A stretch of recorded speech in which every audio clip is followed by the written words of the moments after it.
हरे हरे राम राम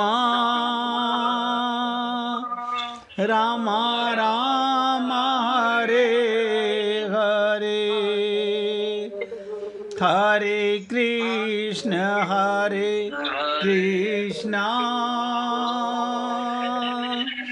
कृष्ण कृष्ण हरे हरे हरे राम राम राम राम हरे हरे हरे कृष्ण कृष्ण कृष्ण कृष्ण हरे हरे हरे राम राम राम राम हरे हरे हरे कृष्ण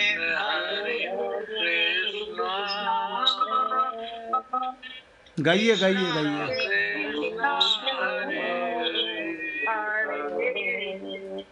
हरे राम राम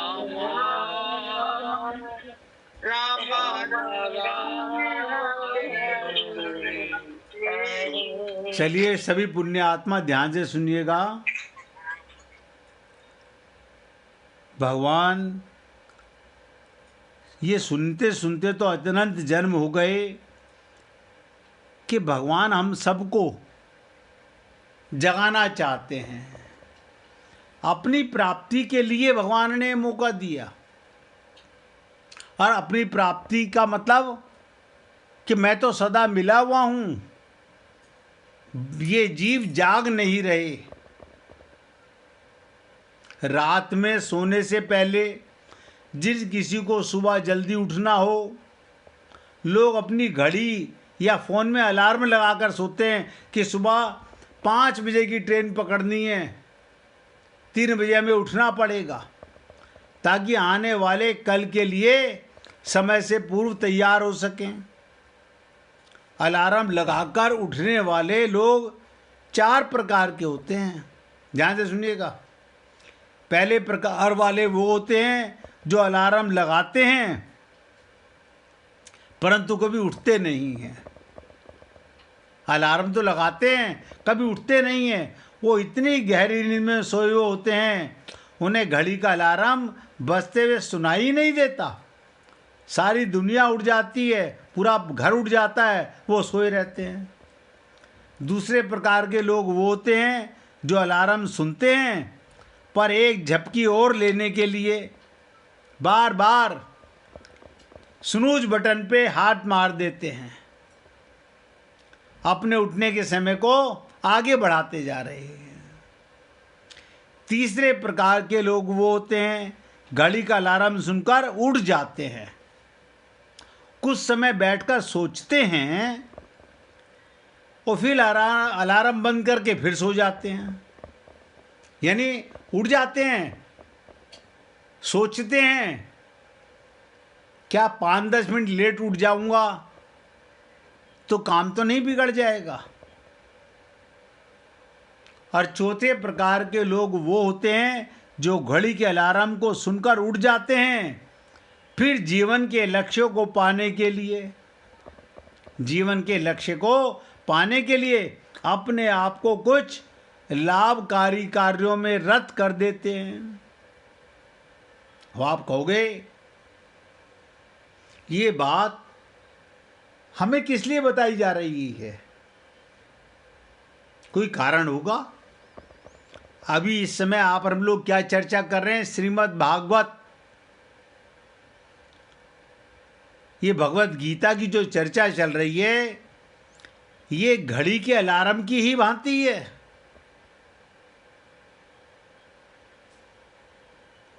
मैं आप लोगों को ये होश में लाने के लिए बोल रहा हूँ। ये श्रीमद् भागवत गीता घड़ी के अलार्म की तरह ही हैं। पहले प्रकार का व्यक्ति कृष्ण भावना अमृत के विषय में सुनता रहता है परंतु फिर भी सोता रहता है। ऐसे लोग भी हैं जो गीता सुनते हैं सोते रहते हैं, यानी वो अपने आप को भौतिक कार्यकलापों में व्यस्त रखते हैं। ऐसा सुनने से क्या होता है, हम करेंगे तो वही जो हमारा मन कहेगा। दूसरे प्रकार के सदैव टालते रहते हैं, कहते हैं कल से मैं गीता ध्यान से सुनूंगा, आज बहुत बिजी था, जरूरी काम थे, कल से मैं भगवान का ध्यान करूंगा, कल से प्रयत्न करूंगा, कल से मैं गंभीर हो जाऊंगा, कल से मैं मन मंदिर में जाने का प्रयत्न करूंगा। देखो गीता वही है, गीता वही है। और तीसरे प्रकार के व्यक्ति वो होते हैं जो बहुत अच्छे से इस कृष्ण भावना अमृत का पालन करते हुए कुछ समय के बाद शरीर के नातेदारों में, रिश्तेदारों में गहन आसक्ति के कारण, ध्यान से सुनिएगा, 99% लोग यही होते हैं, कुछ समय के बाद गहन आसक्ति के कारण वापस भौतिक जीवन में लिप्त हो जाते हैं। नतीजा ठन ठन गोपाल हो जाता है। और यही गीता भागवत रामायण सुनने वाले चौथे प्रकार के व्यक्ति वो होता है जो इन संदेशों को सुनकर भगवान की वाणी को उठ जाता है। उठ जाने वाला क्या मतलब? अब आप सोचिएगा, आप जाग गए क्या आप चौथे प्रकार के जीव हैं क्या? अपने आप से सुन लीजिए, किसी को बताइए मत मैं ऐसा हूं कि नहीं हूं, बस अपने आप को तो जवाब दे ही सकते हो कि मैं ऐसा हूं या नहीं हूं। आप अपने आप से झूठ कैसे बोलोगे? और मैंने कहा चौथे प्रकार का व्यक्ति वो होता है जो संदेशों को, भगवान श्री कृष्ण की वाणी को सुनकर उठ जाता है और 84 लाख योनियों में, ध्यान दीजिएगा, 84 लाख योनियों में मनुष्य जीवन के महत्व को समझकर स्वयं को भगवत प्राप्ति के लिए तल्लीन हो जाता है। बस अब मेरा कोई काम नहीं, एक धारणा मन में धारो। अब आप हम सभी को ये आकलन करना होगा हम किस श्रेणी में आते हैं। अलार्म लगाकर सत्संग में तो सब आते हैं।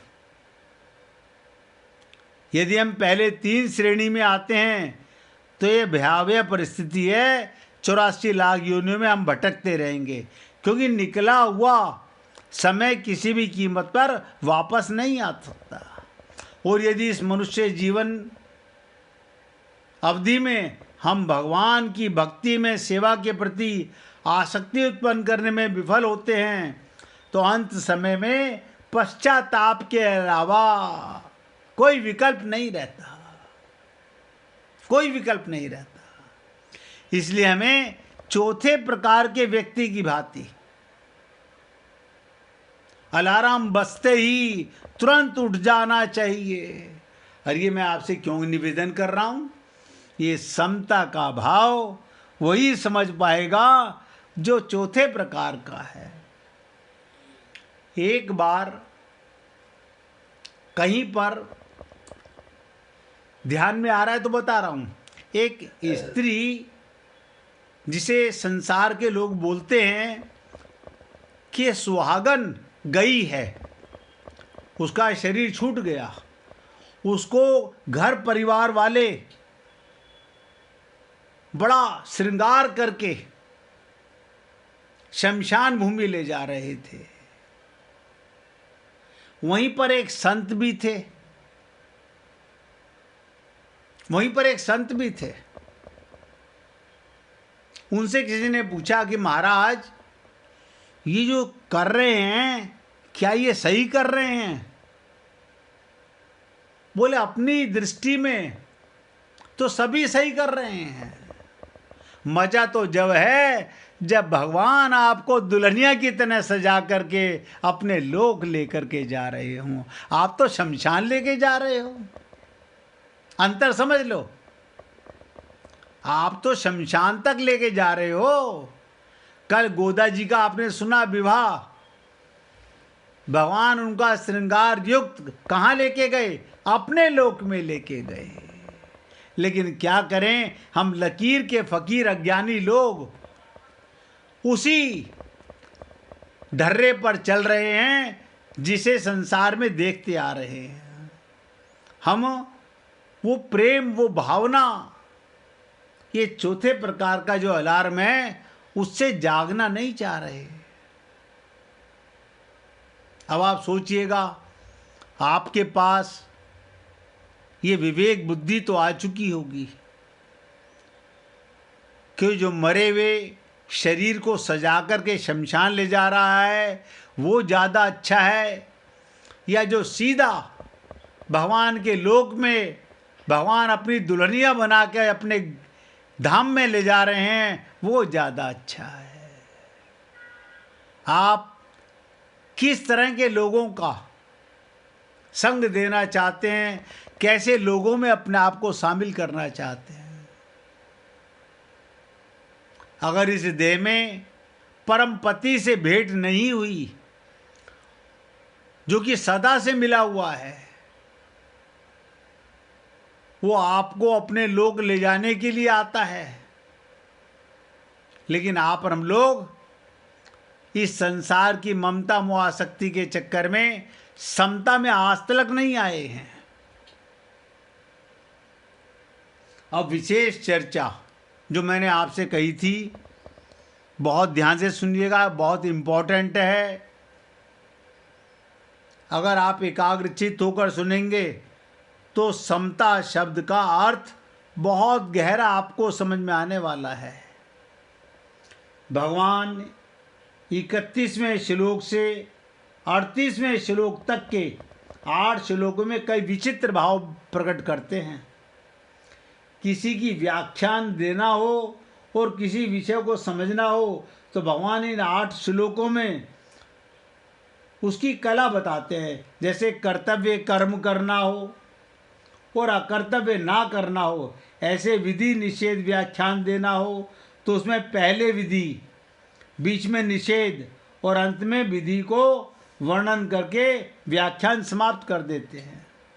भगवान ने भी यहाँ पहले 31वें से लेकर 32वें 2 श्लोकों में कर्तव्य कर्म का लाभ बताया। फिर बीच में 33वें श्लोक से 36वें श्लोक तक 4 श्लोकों में कर्तव्य कर्म ना करने से हानि का वर्णन किया। और अंत में 37वें श्लोक में, और जो इस श्लोक की चर्चा हम कर रहे हैं 38वें श्लोक में, कर्तव्य कर्म करने से लाभ का वर्णन करते हैं। और आप और हम लोग कर्म योनि में आए हैं। हम सब लोग कर्म योनि में हैं। पहले अध्याय में अर्जुन ने अपनी दृष्टि से जो दलीलें दी थी, जैसे आप और हम लोग संत महात्माओं को दलीलें देते रहते हैं, उनका भगवान ने इन 8 श्लोकों में समाधान किया। जैसे अर्जुन कहते हैं मैं युद्ध करने में कल्याण नहीं देखता। ध्यान से सुनो, आप और हम लोग अपने ऊपर लेके चलें। क्या कहा था अर्जुन ने? मैं युद्ध करने में अपना कल्याण नहीं देखता। पहले अध्याय का 31वां श्लोक था। तो भगवान कहते हैं क्षत्रिय के लिए धर्म में युद्ध से बढ़कर दूसरा कोई कल्याण का साधन नहीं है।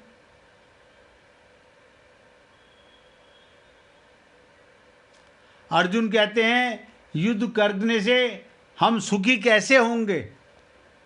आप सोचो, अर्जुन कहता है भगवान से हम युद्ध करने से सुखी कैसे होंगे? तो भगवान कहते हैं जिन क्षत्रियों को ऐसा युद्ध मिल जाता है वही क्षत्रिय सुखी होते हैं। फिर अर्जुन कहते हैं युद्ध के परिणाम में नरक की प्राप्ति होगी। तो भगवान कहते हैं युद्ध करने से स्वर्ग की प्राप्ति होगी। अर्जुन कहते हैं युद्ध करने से पाप लगेगा। तो भगवान कहते हैं युद्ध ना करने से पाप लगेगा। अर्जुन कहता है युद्ध करने से परिणाम में धर्म का नाश होगा। तो भगवान कहते हैं युद्ध ना करने से धर्म का नाश होगा। अब आप बताइए, यानी भगवान श्री कृष्ण अर्जुन की अज्ञानता का एक एक प्रश्न का जवाब दे रहे हैं। और ये अर्जुन की नहीं है, ये आप हम लोगों की है। मैंने कई बार आपसे निवेदन किया, ये सब आप और हम लोग हैं। अर्जुन ने कितने प्रश्न किए और भगवान ने सबका जवाब दिया। अब आप इन जवाबों को भूल जाएं, लेकिन भगवान नहीं भूलते हैं। आप सब लोग ये सुन चुके हो जो मैंने आपको अभी ये बताया कि अर्जुन क्या कहते हैं और भगवान क्या कहते हैं। अब आप ही देख लीजिए और सोच लीजिए। आज इसी चर्चा को दोबारा बताने जा रहा हूं, इन्हीं प्रश्नों को। अर्जुन ने क्या कहा पहले, मैं युद्ध करने में अपना कल्याण नहीं देखता। तो भगवान कहते हैं क्षत्रिय के लिए धर्म युद्ध से बढ़कर दूसरा कोई कल्याण का साधन ही नहीं है। हमारे सीतारामाचार्य जी कहते हैं इस देह में हरि मिलत है। हमने सुना, माना नहीं, ना भगवान की वाणी को माना, ना गुरु की बात को माना। अर्जुन कहते हैं युद्ध करके हम सुखी कैसे होंगे। पता भगवान से प्रश्न कर रहा है, कोई युद्ध करके सुखी कैसे होगा। तो भगवान कहते हैं जिन क्षत्रियों को ऐसा युद्ध मिल जाता है वही क्षत्रिय सुखी हैं। फिर तीसरा प्रश्न अर्जुन ने किया, युद्ध के परिणाम में नरक की प्राप्ति होगी। भगवान कहते हैं युद्ध की करने से स्वर्ग की प्राप्ति होगी। अर्जुन कहता है युद्ध करने से पाप लगेगा। भगवान कहते हैं युद्ध ना करने से पाप लगेगा। अर्जुन कहता है युद्ध करने से परिणाम में धर्म का नाश होगा। भगवान कहते हैं युद्ध ना करने से धर्म का नाश होगा। अब आप बताइए कि आप अर्जुन के साथ हैं या भगवान के साथ हैं। और मैंने आप सबसे निवेदन किया, अर्जुन का कोई प्रश्न नहीं है, ये सारे हमारे ऊत खोपड़ी के प्रश्न हैं, हमारी बिगड़ी हुई बुद्धि के प्रश्न हैं। क्योंकि हम ना तो किसी गुरु की मानते, ना भगवान की गीता की बात को मैं केवल आपको सुना करके समाप्त नहीं करना चाहता गीता।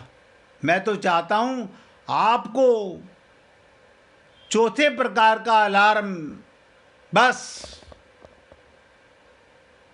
ये गीता का प्रसंग सुनते सुनते आप होश में आने लगें, आत्मज्ञान होने लगे और अपने लक्ष्य की प्राप्ति के लिए आप पूरी तरह अग्रसर होने लगे। तो ये गीता आप और हम लोगों के लिए चौथी प्रकार का अलार्म होगा। अन्यथा कितना ही सुन लीजिए। एक दिन एक वक्ता बोल रहे थे हम 700 बार भागवत कर चुके हैं। तो इसका मतलब मैंने सोचा 700 बार भागवत की, लाखों लोगों को सुना चुके हो, 700 व्यक्तियों का भी कल्याण हो गया हो तो बहुत बड़ी बात है।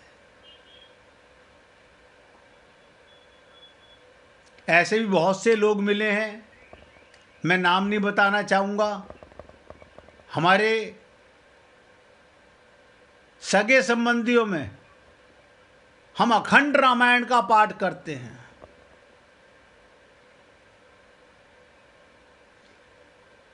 हम इतनी बार अखंड रामायण का पाठ कर चुके हैं। हमने पूछा फिर तो आपका हृदय राम में हो गया होगा। नहीं, हुआ हुआ या कुछ नहीं है,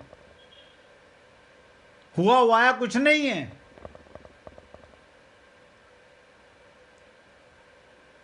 इसलिए आप सबसे निवेदन करना चाहता हूं, अभी कुछ बिगड़ा नहीं है, अभी कुछ नहीं बिगड़ा है। आज ये कथा जो आपको सुनाई, अलार्म बजने का जो तुरंत उठ जाता है, ये गीता हम लोगों के लिए वो अलार्म है। कल जो सुन रहे थे गोदा जी की धनुर्मास की लीला, वो भी एक अलार्म था। हर साल केवल गोदा जी का विवाह करके हम उत्सव मनाते हैं, लेकिन कभी अपने हृदय में ये टीस नहीं पैदा होती कि वो दिन कब आएगा प्रभु, जब मैं भी आपकी दुल्हनिया बन के आपके साथ बैकुंठ लोक को जाऊंगी। गोदा जी तो इसीलिए आई थी। भगवान श्री कृष्ण ने अर्जुन को गीता इसीलिए सुना रहे हैं कि जीव किसी तरह जाग जाए, उसका कल्याण हो जाए। मैं तो सेवक बन के आपकी सेवा कर रहा हूँ, निवेदन करता हूँ, जागोगे अच्छा लगेगा। किसी भक्त को भजन सुनाना हो तो सुना सकते हैं भाई।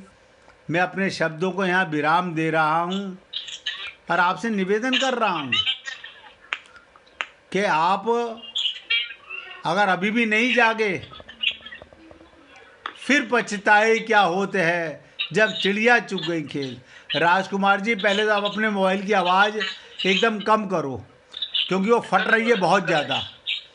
आप सोचे किसी को भी ना आवाज़ इतनी फटती है कि ना तो रिकॉर्डिंग में और ना कोई सुन पाता है। आवाज़ कम कर लो, एकदम कम कर लो। हाँ हाँ, आप थोड़ा सा जितना कम करोगे बोलोगे उतना अच्छा लगेगा। सुनाओ भैया। जय गुरुदेव। जहाँ ले चलोगे वहीं मैं चलूँगा, जहाँ ले चलोगे वहीं मैं चलूँगा। जहाँ नाथ रख लोगे, जहाँ नाथ रख लोगे वहीं मैं रहूँगा। जहाँ नाथ रख लोगे वहीं मैं रहूँगा। ये जीवन समर्पित शरण में तुम्हारे, तुम्ही मेरे सर्वस्व, तुम्ही प्राण प्यारे। ये जीवन समर्पित शरण में तुम्हारे, तुम्ही मेरे सर्वस्व, तुम्ही प्राण प्यारे। तुम्हें छोड़ कर नाथ, तुम्हें छोड़ कर नाथ किससे कहूँगा। जहाँ ले चलोगे वही मैं चलूँगा। न कोई उलाना ना कोई अर्जी, कर लो करा लो तुम्हारी जो मर्जी। न कोई उलाना ना कोई अर्जी, कर लो करा लो तुम्हारी जो मर्जी।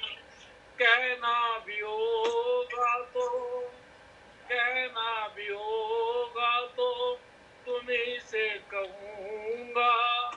जहाँ नाथ ले चलोगे वही मैं चलूँगा। दयानाथ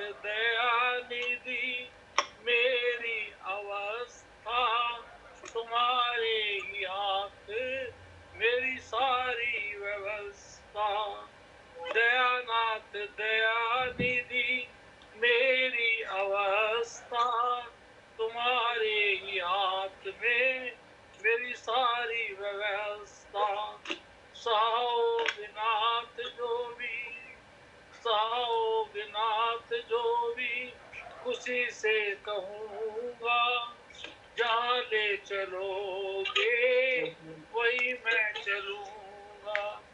तुम्हारे ही दिन है तुम्हारी ही रातें, कृपानाथ सब है तुम्हारी कृपा से। तुम्हारे ही दिन है तुम्हारी ही रातें, कृपानाथ सब है तुम्हारी कृपा से। नारायण प्रभु प्रेम, नारायण प्रभु प्रेम में पावन रहूंगा। जहाँ ले चलोगे वहीं मैं चलूंगा। जहाँ नाथ रख लोगे, जहाँ नाथ रख लोगे वहीं मैं रहूंगा। जहाँ ले चलोगे वहीं मैं चलूंगा। राधे राधे जी। बोलिए वृंदावन बिहारी लाल की जय जय श्री राधे, जय जय श्री राधे। बोलिए लाल जी का मंगल हो, मंगल हो, सभी भक्तों का मंगल हो। हमारे गुरु जी का सबको राधे राधे भैया, सबको राधे राधे भाई, राधे राधे। राधे राधे जी, राधे राधे, सबको राधे राधे जी, राधे राधे, राधे राधे भैया, राधे राधे।